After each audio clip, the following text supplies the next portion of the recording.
Y hoy vamos a hablar acerca del ministerio y del servicio. Y qué gran bendición es que podamos entender que Dios nos llamó para ser servidores.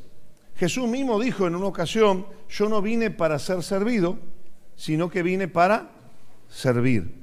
Y como somos seguidores de Jesús, queremos ser como Él. Y Él nos llamó para que podamos ser servidores, para que podamos ser ministros de Dios.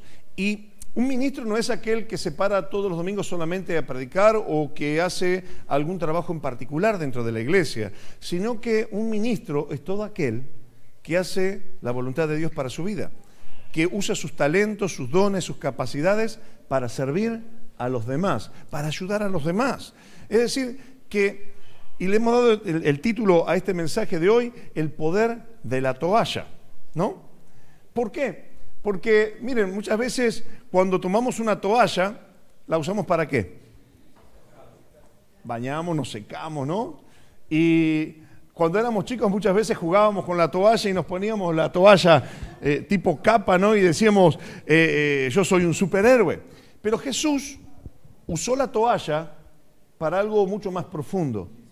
Él usó la toalla para secar los pies de sus discípulos. Fíjense ustedes en Mateo capítulo 20, versículo 20 al 24. Sucedió algo entre los discípulos. Sucedió algo muy interesante. Pero déjame decirte algo antes de que leamos este versículo, para que entendamos un poquito más el contexto. En una ocasión, luego de la cena de la Pascua, Jesús estaba con sus discípulos y le dijo: bueno, muchachos, miren, quiero hacer algo en esta noche. Yo les quiero lavar los pies.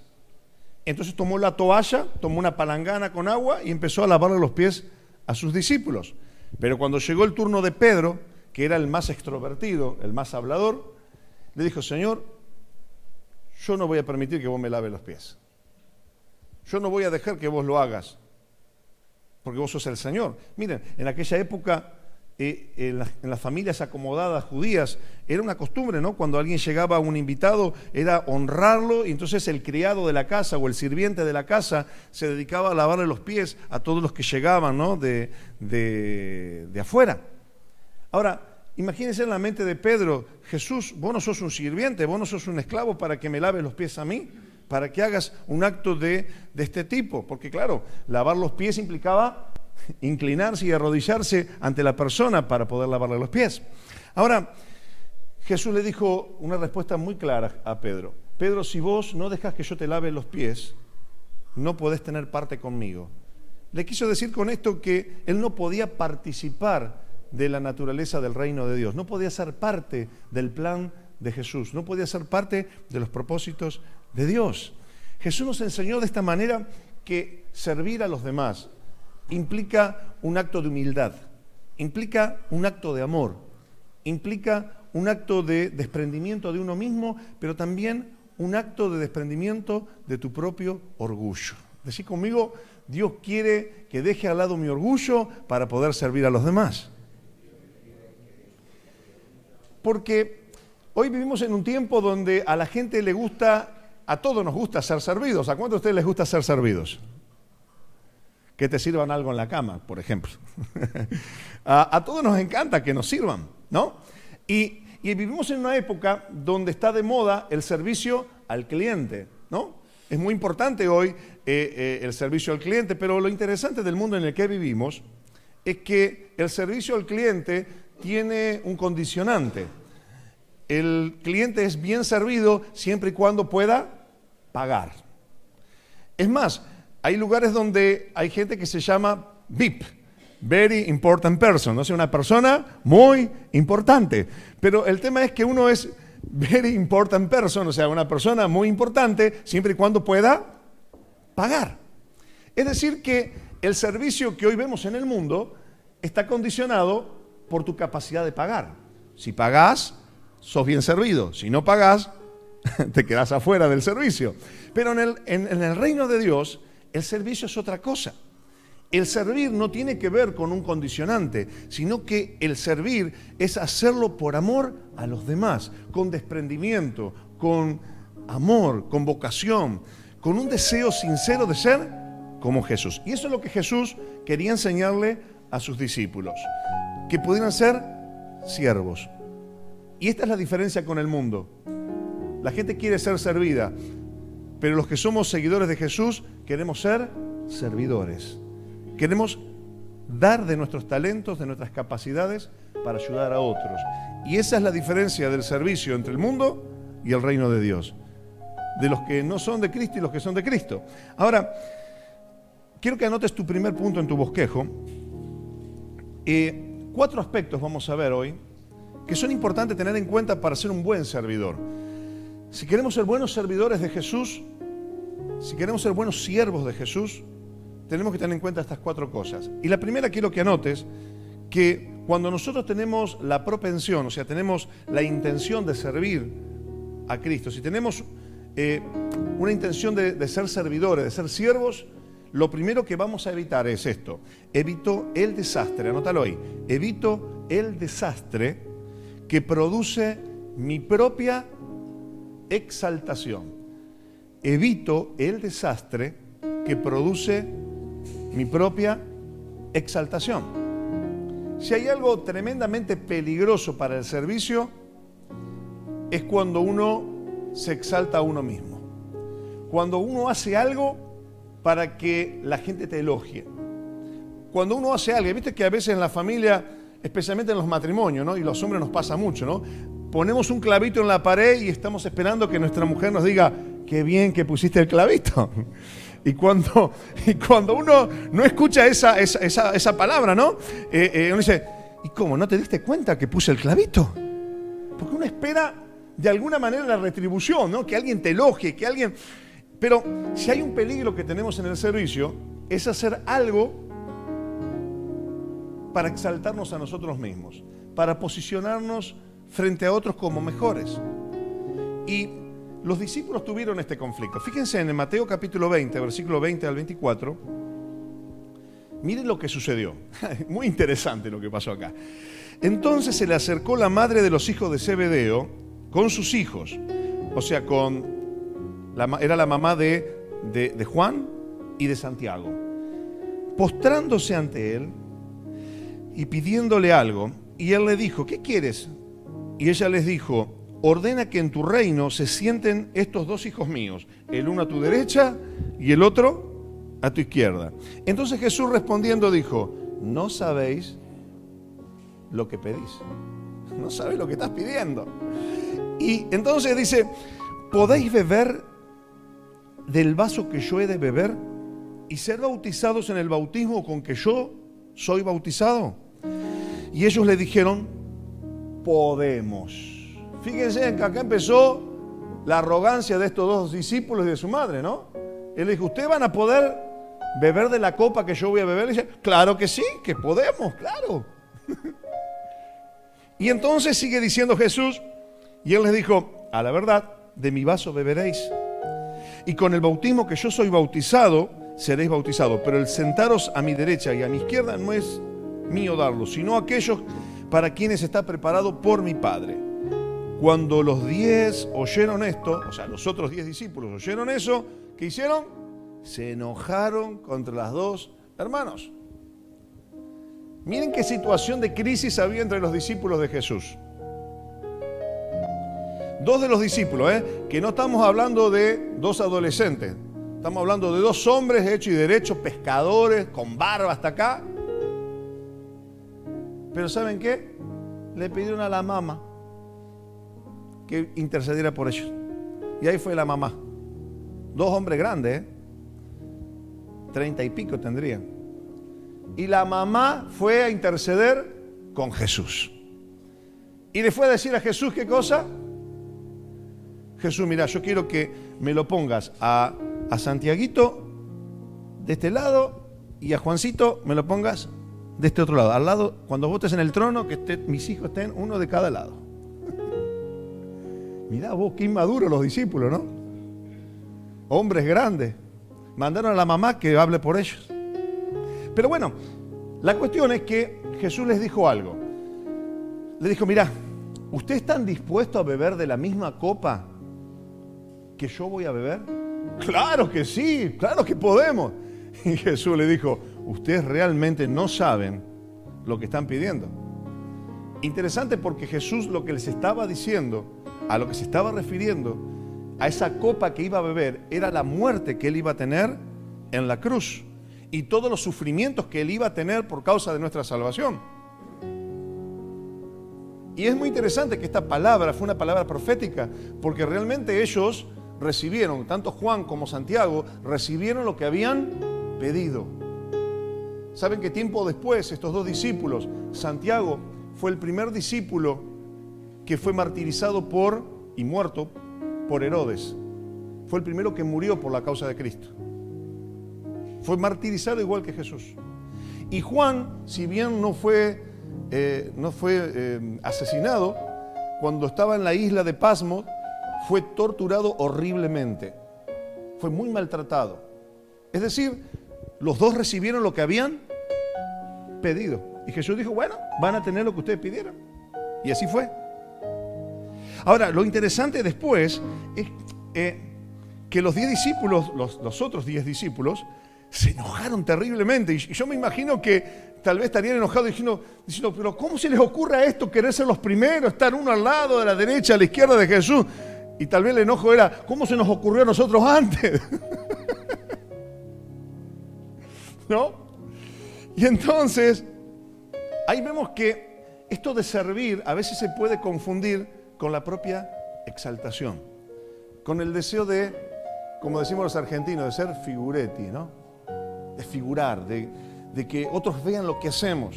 Y uno dice, Señor, te pido que aumentes mi empresa, que me hagas crecer con mis negocios. Y Dios te pregunta, ¿para qué querés? ¿Es para bendecir a otros? Y en el corazón del hombre dice, no, Señor, yo quiero que crezca mi empresa para que mis cuñados vean que yo sí valgo, para que mis padres vean realmente que yo sí puedo. El motivo equivocado. Hay gente que sirve a Dios, que hace grandes cosas para Dios con el deseo equivocado. A veces los pastores podemos tener este error también, de decir, quiero que crezca la iglesia, quiero que mi iglesia sea grande. Y el Señor te pregunta, ¿para qué? ¿Es para que muchos conozcan a Jesús o es para tu ego? Para que la gente diga, ¡qué gran pastor!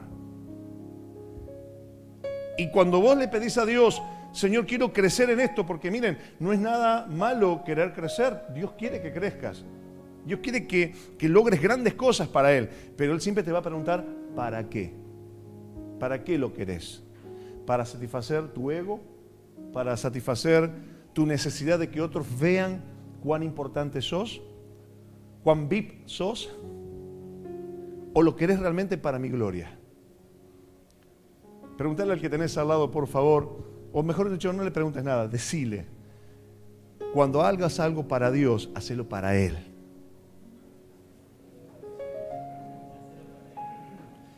Y realmente tener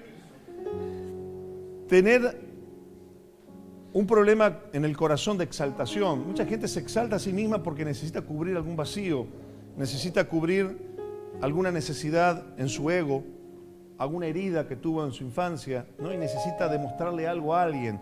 Y la realidad es que vos para servir a Dios no necesitas demostrarle nada a nadie, sino hacerlo para la gloria de Dios. Miren, Proverbios 11:2 dice lo siguiente, cuando viene la soberbia, o sea, el exaltarte, cuando viene la soberbia viene también la deshonra.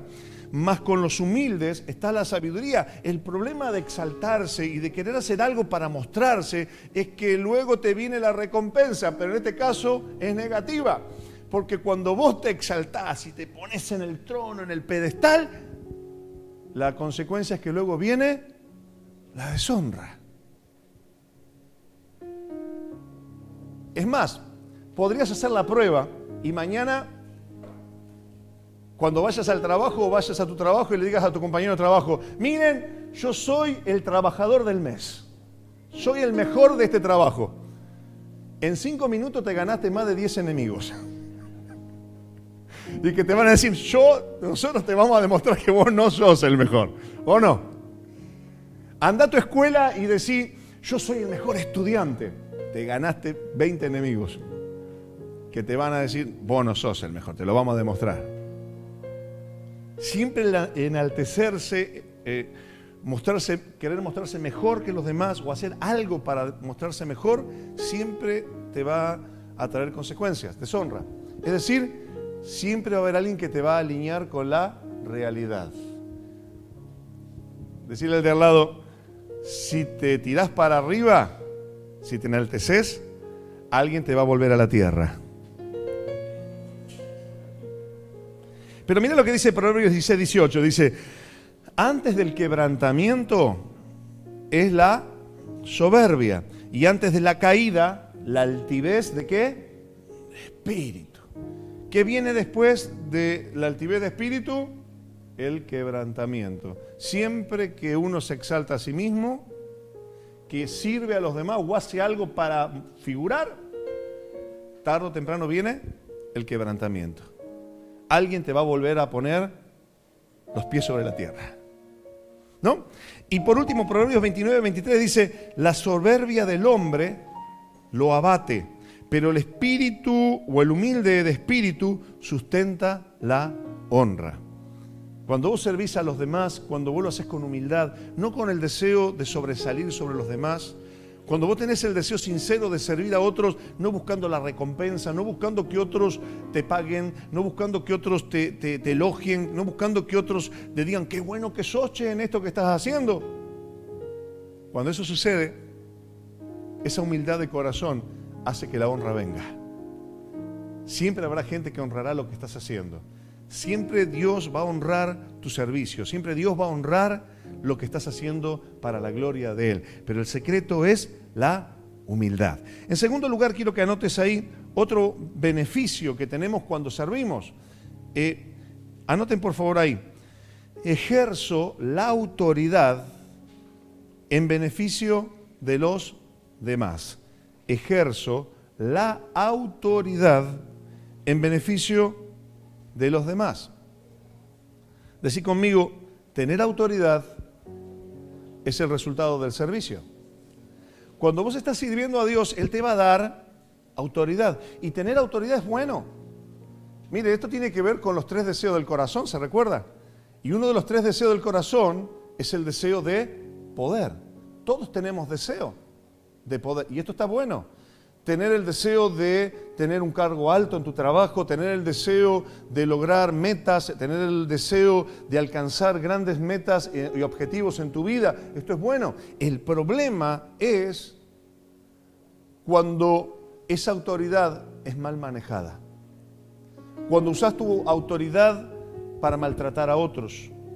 Cuando usas tu posición para vanagloriarte. Cuando usas tu posición para hacer algo indebido con respecto a los demás y a los intereses de otras personas.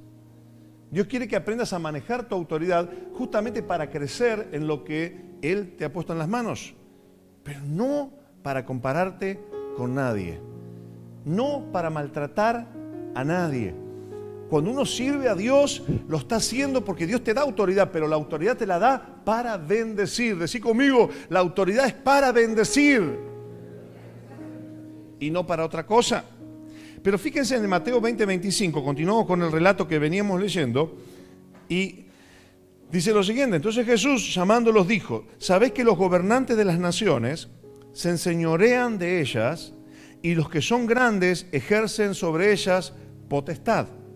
Mas entre vosotros no será así.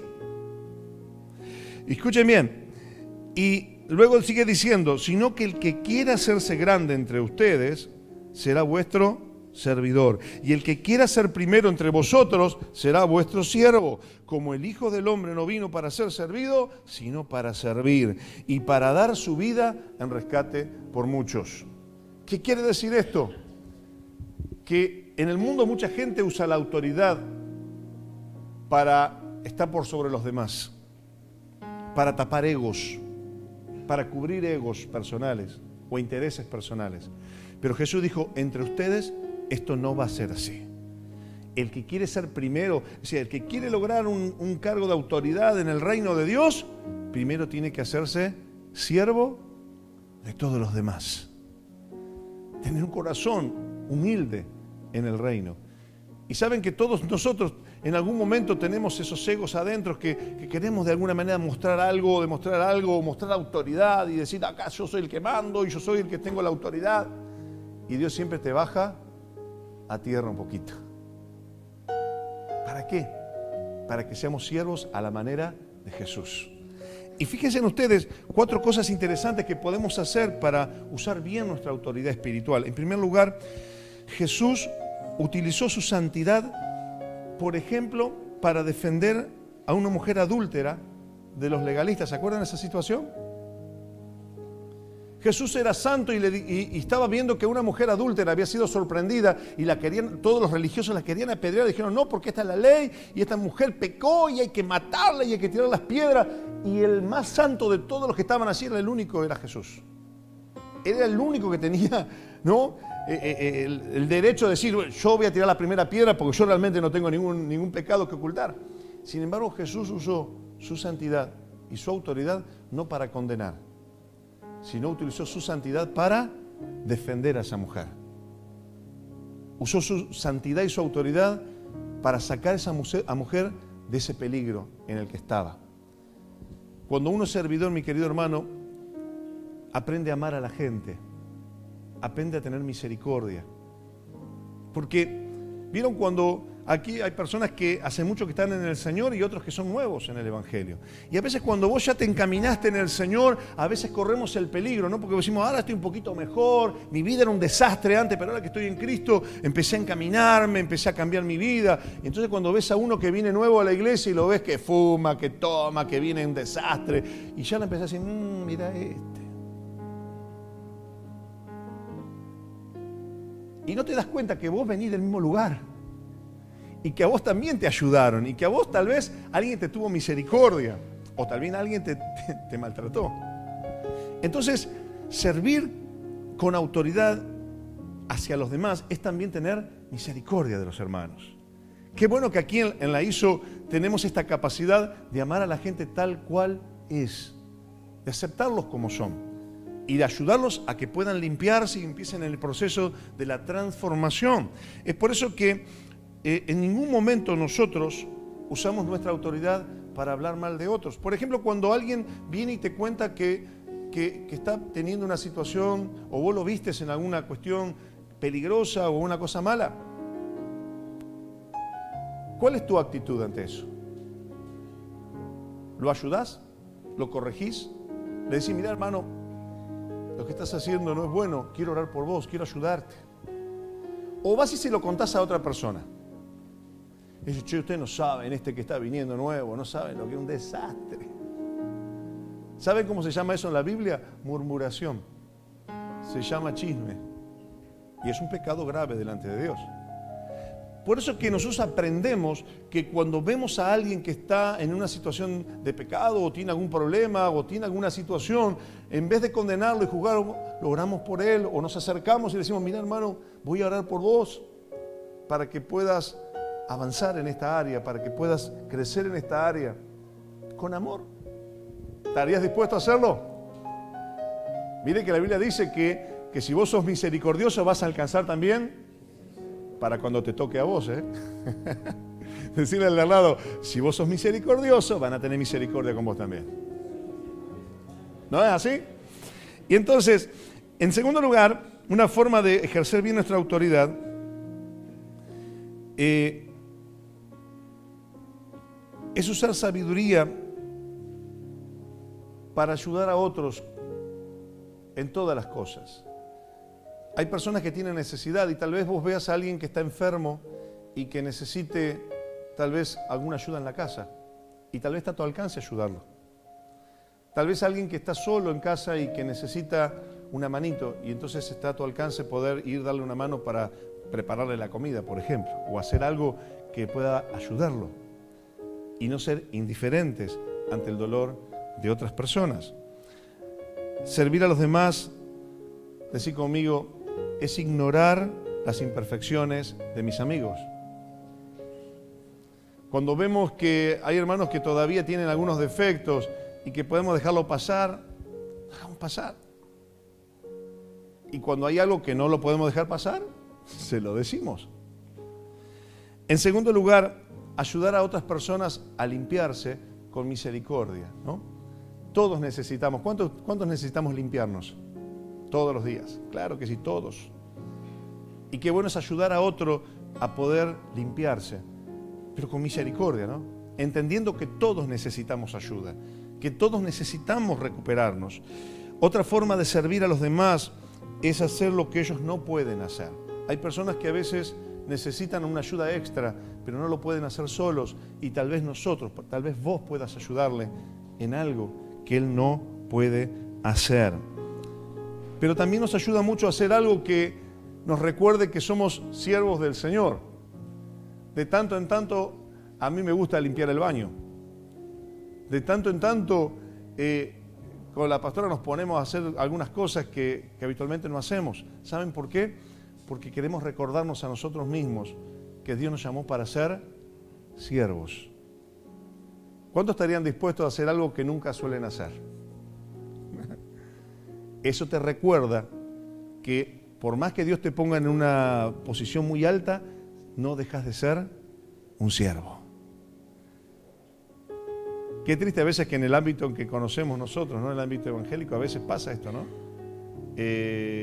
Fulanito de tal tiene 4 guardaespaldas y nadie se puede acercar y voy a tu iglesia si me alojás en un 5 estrellas y si no es así, yo no voy. Y la ofrenda tiene que ser de tanto porque si no tampoco voy. Hoy tenemos unos siervos preciosos que han venido desde California y ellos no nos han pedido un peso, ¿eh? Y vienen como siervos realmente. Es bendición. Quiero que anotes en tu tercer punto allí, por favor, el tercer beneficio de ser un siervo. Demuestro que tengo una nueva vida en Jesucristo. Demuestro que tengo una nueva vida en Jesucristo. Cuando yo soy un servidor de los demás, lo que estoy demostrando es que mi vida está cambiando. Cuando yo soy un servidor de los demás, cuando ejerzo un ministerio hacia los demás, estoy demostrando que soy una nueva criatura. Si he nacido de nuevo, si he empezado de nuevo en Cristo, ¿cómo se refleja eso? Con lo que decíamos hace unos domingos atrás, con el fruto. Y el fruto es el servicio. Es inevitable.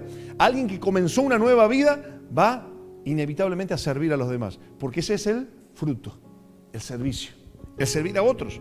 Filipenses 2, 1 al 4 dice: por tanto, si hay alguna consolación en Cristo, si algún consuelo de amor, si alguna comunión del Espíritu, si algún afecto entrañable, si alguna misericordia, dice, completad mi gozo, sintiendo lo mismo, teniendo el mismo amor, unánimes, sintiendo una misma cosa.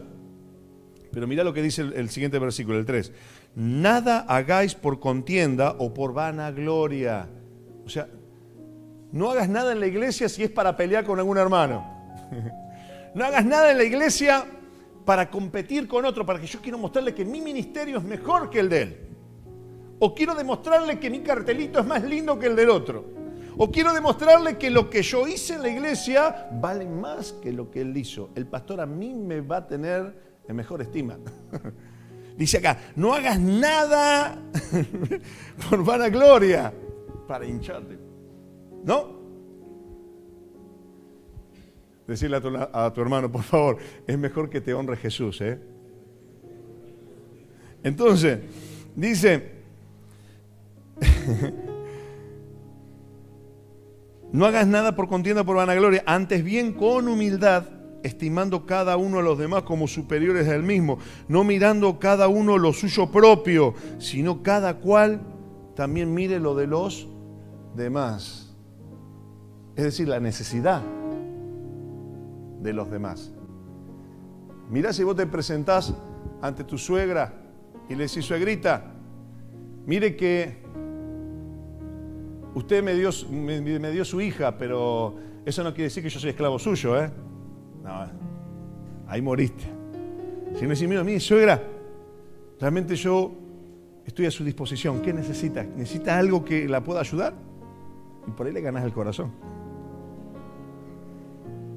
Es decir, una actitud humilde, una actitud de servicio, de entrega, de dar.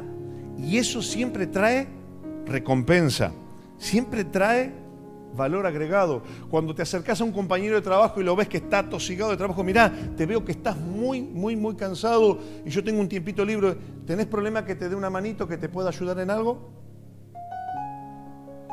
¿Eso qué trae? Trae honra,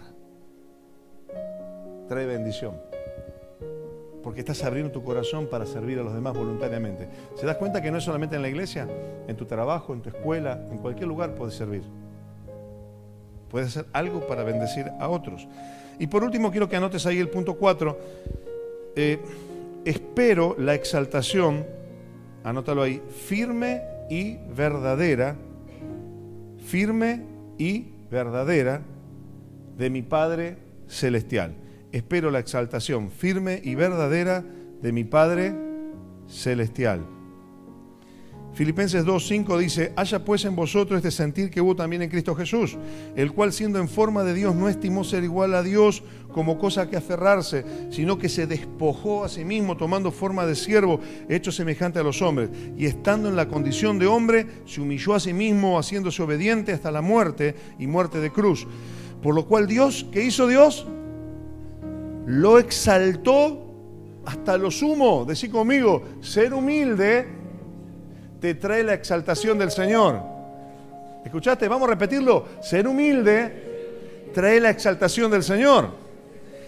Y dice que le dio un nombre que sobre todo nombre, para que en el nombre de Jesús se doble toda rodilla de los que están en el cielo y en la tierra y debajo de la tierra, y toda lengua confiese que Jesucristo es el Señor, para gloria de Dios Padre. Es decir, la humildad de Jesús hizo que el Padre lo exaltara. Y esa es la exaltación verdadera. No creas en los espejitos de colores, en las burbujitas que a veces la gente puede elogiarte por alguna cosa que haces.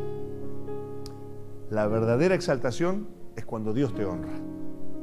Es cuando Dios te exalta, cuando Dios te pone. Y cuando Dios lo hace, no sabes qué bien que lo hace. No sabes cómo Dios honra a los que son humildes de corazón y que le sirven al Señor con todo el corazón. Señor, yo te pido que cada persona que está en esta mañana en este lugar pueda irse con la fuerte convicción de que Dios quiere usarlos, que vos, Señor, los querés usar.